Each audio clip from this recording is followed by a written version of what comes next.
Hello, I'm Suzanne Smith. This year, the Florida Book Awards have a new honor for the author who reaches their highest standard for children's literature. It's the Gwen P. Reichert Gold Medal.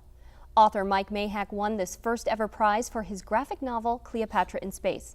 It's about the teenage Cleopatra we know from history, but with a very unique twist. Mike, welcome. Thank you for being here. Oh, thanks for having me.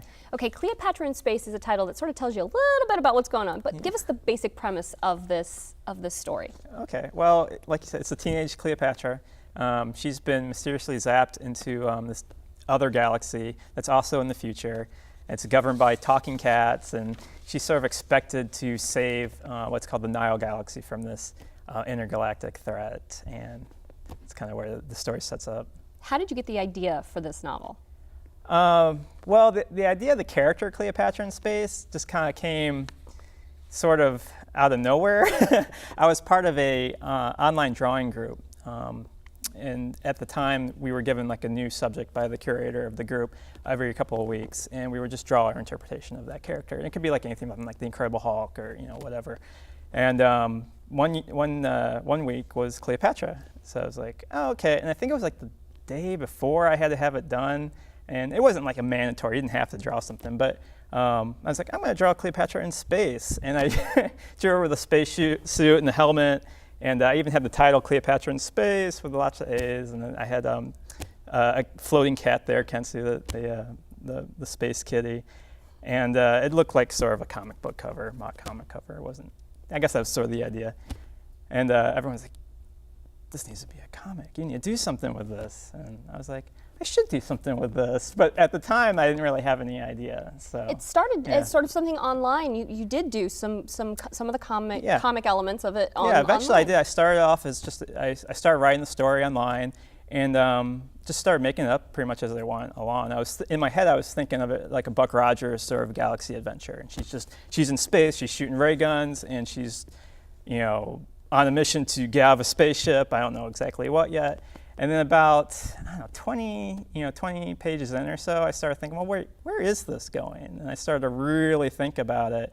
I was like, where'd she come from? Why is she there? In my head, it was always the actual Cleopatra, even though I think I revealed it once in the comic. Everyone's like, whoa, it's actually the real Cleopatra. I was like, yeah, of course it is. Why? Who else would it be? So as I started kind of thinking about fleshing it, then this whole sort of world opened up, and it was actually kind of pretty easy to start off with a novel series because I had so many ideas ready to go. Because she's a historical figure, how much background research did you have to go to sort of set her up so that you know what her life was like and how you could change it in space? Yeah, well, when I started the comic, I just kind of started without much research at all, and then once I started thinking about her story, I did a lot of internet research. And actually I did pick up a few books here and there to kind of flip through for historical imagery and references and things like that. But I would say, I want her to do this. What in her life would fit this? And I'd find some research on that. And there's so much information online about Cleopatra from different websites and different points of view.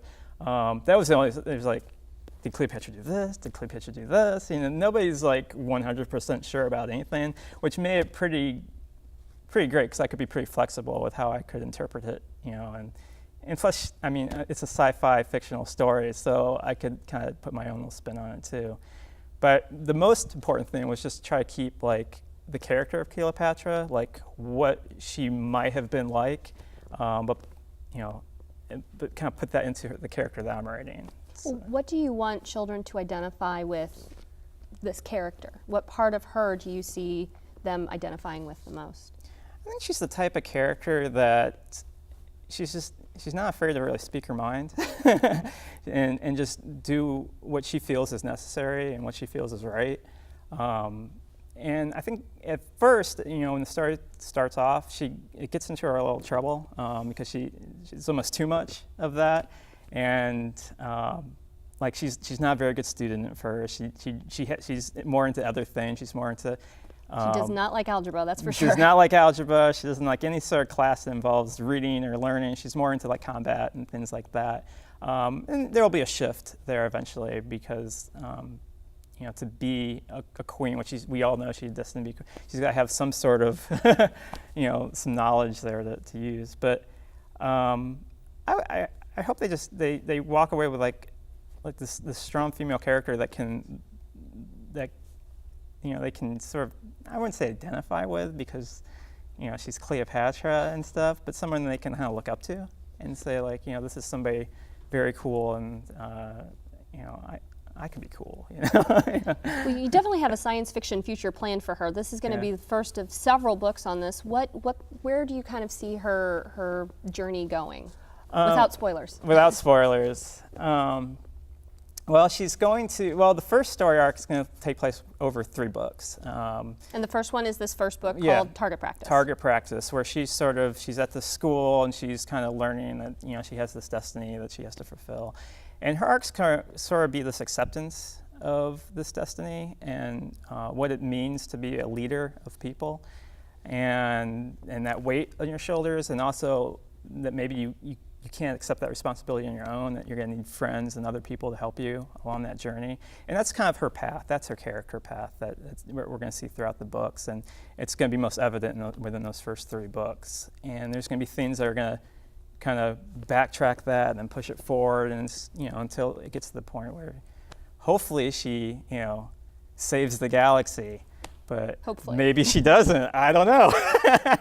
I guess we'll find out. Yeah. Well, there's some serious topics in there, but there's also a lot of humor in this book. How important is you to add the humor to the story? Oh, well, it has to be funny, because, well, for one thing, I'm a big fan of all sorts of television and movies and things like that. And if there's not enough humor in it, if it's just too serious, I get bored very quickly. And even if it's well done, and there's some stuff out there that's really it's good, but the humor is really what keeps my interest. And even to write, it's just so much fun to write stuff that's funny. You start writing this moment, and you're like, it'd be funny if this sort of exchange happened. Well, let's just write it in there because that's funny, So yeah, it's very important, I think. Yeah. You're the first recipient of the Florida Book Awards Gwen Reichert Gold Medal Award. What's it mean for you to be the first one that they've given this award to? Well, it's a big honor. Yeah, I wasn't even aware that I was the first, so that was kind of a shock. I was like, wow, okay. I think it's very cool to see graphic novels represented as even being the first. I think, especially, well, at least in America, comics in general have sort of had to really sludge up, up the ranks to try to get some respect. And now there's one just won like, I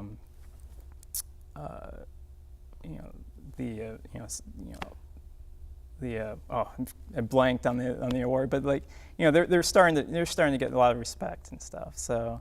I think that's pretty cool. So I'm actually kind of glad. I mean, I'm personally, I'm very honored, but I'm also like really happy to see it like a graphic novel, and I think that's very cool. Yeah. What are you working on now? Are you still working on the next Cleopatra in Space, or are you working on something else? I'm working on the 3rd Cleopatra in Space book. Okay. Yeah. The second book comes out in April, and then April 2015. April 2015, and then I'm currently like on the last chapter drawing the 3rd book, so it's pretty far along. Yeah, when one book comes out, I'm almost done with the other one, so I'm always moving ahead. Yeah. The second book, what is it titled? The Thief and the Sword. Okay, so Cleopatra in Space, The Thief and the Sword. That'll be something to look forward to coming up next. Yes. The Florida Book Awards are presented annually to recognize, honor, and celebrate the best Florida literature. The program is coordinated by the Florida State University Libraries and co-sponsored by these groups that promote books by and for all Floridians.